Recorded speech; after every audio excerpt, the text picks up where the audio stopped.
Bueno, gracias al especialista, analista Alejandro Ope, que nos acompaña hoy para darnos su punto de vista, su análisis de este asesinato del juez federal Uriel Ortiz Villegas. Alejandro, gracias por estar con nosotros. Buen día.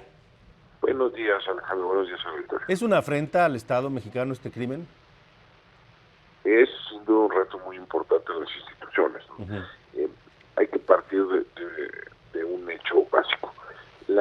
Los asesinatos de jueces federales son infrecuentes, son raros, son infrecuentes. El anterior, el más reciente antes de este evento, sucedió en 2016, y el anterior a ese sucedió en 2006.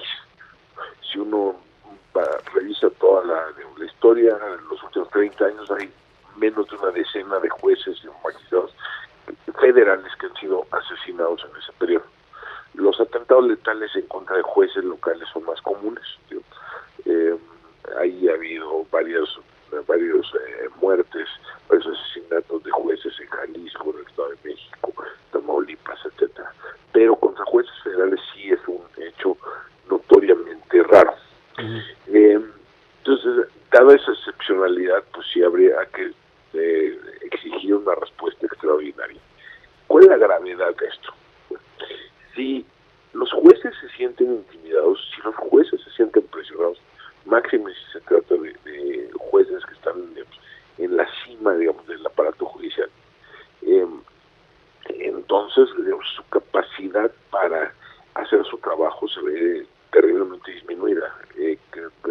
Su capacidad para, por ejemplo, emitir órdenes de aprehensión, para, por ejemplo, vincular a proceso a determinadas personas, para, por ejemplo, emitir o no amparos, para, es decir, para hacer lo que les corresponde en el sistema de seguridad y justicia, se ve terriblemente disminuida. Y si los jueces no actúan, el resto del aparato no puede actuar en muchos sentidos.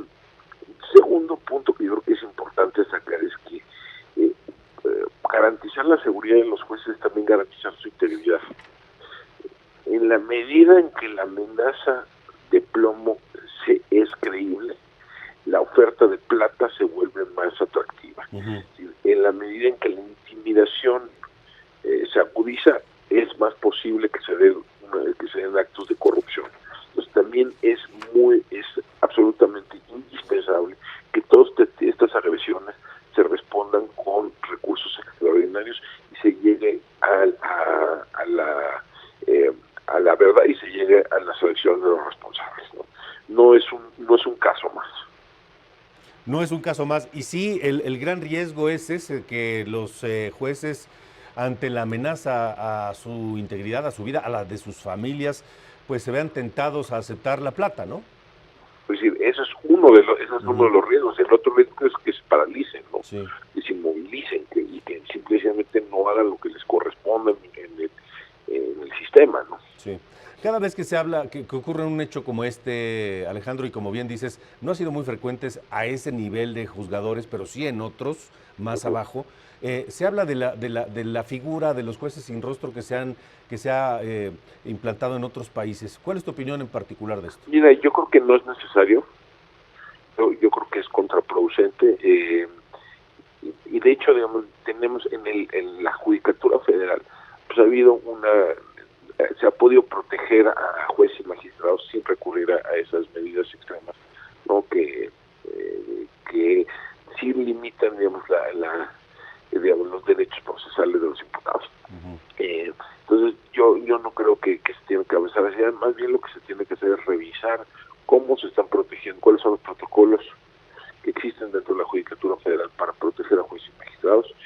Ayer se comentó que el juez Villegas había tenido protección y luego él por decisión propia decidió rechazar la protección que le ofrecía la Judicatura Federal una vez que fue trasladado de Jalisco a Colima. Pero ahí la pregunta de fondo es si esa es una decisión que debe dejársele al propio juzgador o si se deben de implantar protocolos específicos más allá de las decisiones específicas de cada persona protegida, ¿no? Porque no hay que entender esto no solo es una agresión contra el juez en específico, es una agresión contra el Poder Judicial Federal. Ya. Sí. Ahí yo creo que también hay que revisar cómo la política de adscripciones, es decir, por qué se le mueve de Jalisco a Colima, o sea, dentro de una misma región, porque no se le mueve, por ejemplo, a Yucatán, Sí. o a una región alejada de la zona donde tuvo que atender casos que probablemente lo hayan puesto en riesgo, que no sabemos, pero que probablemente lo hayan puesto en riesgo, ¿no? Entonces ahí también hay que revisar. Nada de eso implica llegar a juez o una figura similar. Ya. Sí requiere revisar cómo estamos protegiendo a jueces y magistrados en todo el aparato de justicia. De acuerdo. Alejandro, te agradezco siempre que nos acompañes en estos casos. Te mando un Muchísimas saludo. gracias, Alejandro. Muchísimas gracias, Víctor. Igualmente, gracias y